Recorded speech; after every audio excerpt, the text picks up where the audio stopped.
When we think of strength, we usually picture power, maybe some kind of authority.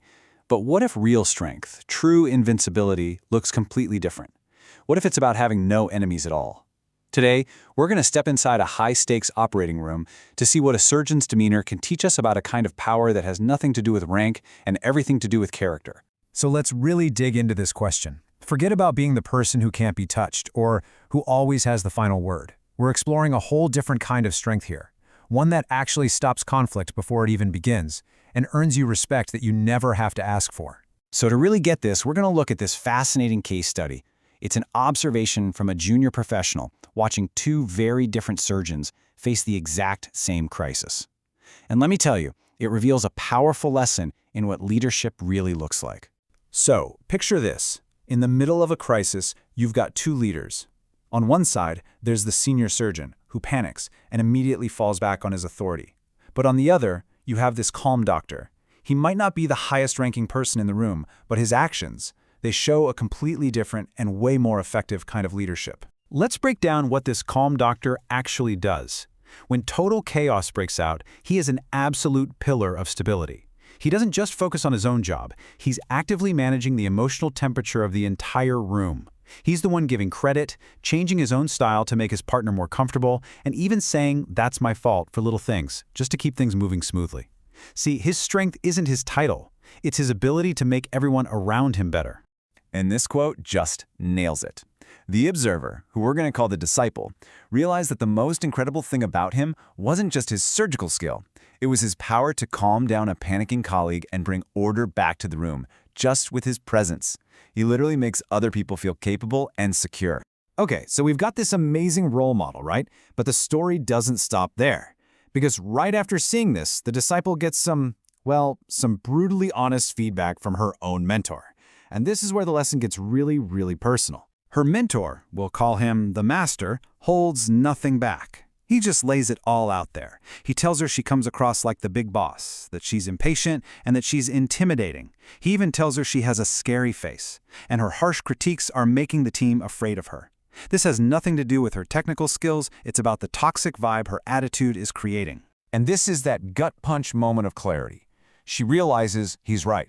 She can literally feel the fear from her colleagues, and she has to face this awful fact that she's become the exact opposite of that calm doctor she admired so much.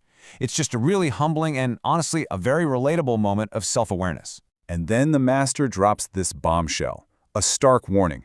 People are always watching you. That impatient look on your face, that sharp tone in your voice, it all gets noticed.